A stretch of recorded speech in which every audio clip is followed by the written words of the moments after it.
yes, it's a conversation we have all the time. Thank you, Coach. You take care. No problem. Thank you. Thank you, Juna.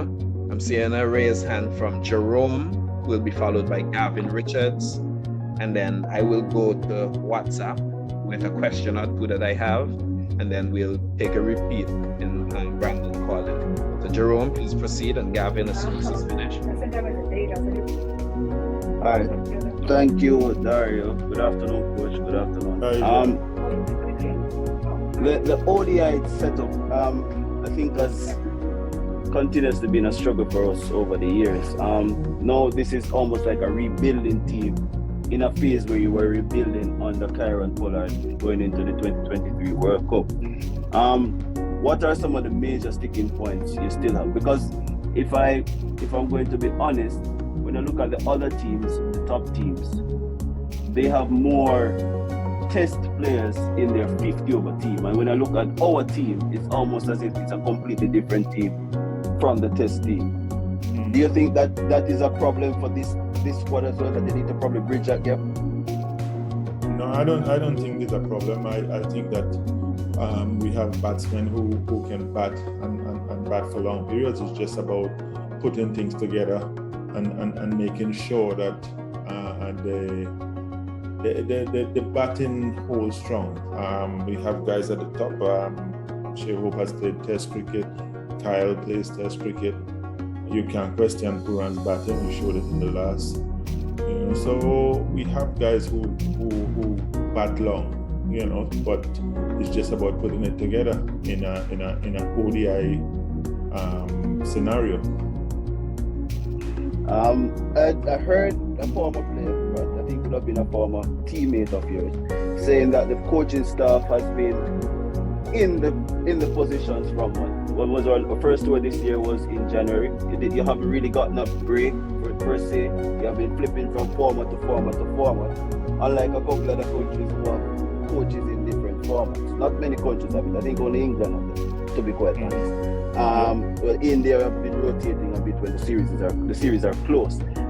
Is there any mental fatigue from the coaching side, coaching staff, in terms of getting their ideas across to the players? No, I don't think so. I think that the ideas are being put across. It's not every day that I put it across. We have different coaches and people put across things on different days in different ways. I don't think that there's a problem in getting the message across. I think we need to continually be giving that support to the players to make sure that they are doing the things that we want them to do, and we've been doing that very well. And finally, on the one more thing on the ODI team, do you feel any form of pressure with the results that we're getting in recent times with 50 over cricket, especially the fact that we're not batting our 50 overs consistently? I feel pressure when I lose. I don't like losing, so I put enough pressure on myself when I lose, and therefore I put pressure on staff and on the players. That's the pressure I deal with. I hate losing, so there's enough pressure put on myself by me. All right, thanks, Coach. No problem. Good afternoon, Coach. Just some concerns. How concerned were you with the bowling displayed during that series against Bangladesh? I mean, apart from Gudakesh Moti and probably Azari Yusuf to an extent, I mean, we really struggled to get to bowl Bangladesh out in this series. A lot has been said about the pitch and the impact that the pitch had on batting, but how concerned were you with the bowling display from other team? I'm not concerned about bowling, because if you look back at all the previous matches, maybe 8 or 10 matches, the bowling has been doing their job. I can tell you 2 matches in the last 10 where the bowlers have faltered, and one of them we only faltered in the last 5 or 6 overs, but the bowlers have been doing their job, so I can't come down on the bowlers for the last couple of games.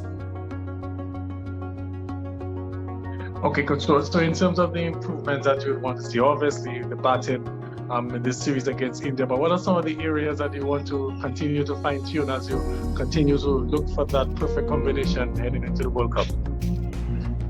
the main thing is how we bat our 50 overs, and that's coming over as players. They're like, we have to bat our 50 overs, and we have to put innings together, partnerships together.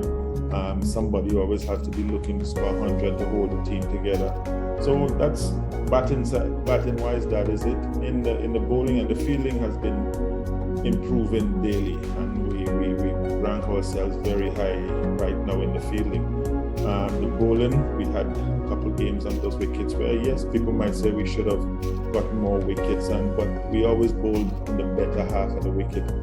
The wicket got better every time we fielded because they put that second roller on it. It had dried out from earlier in the day.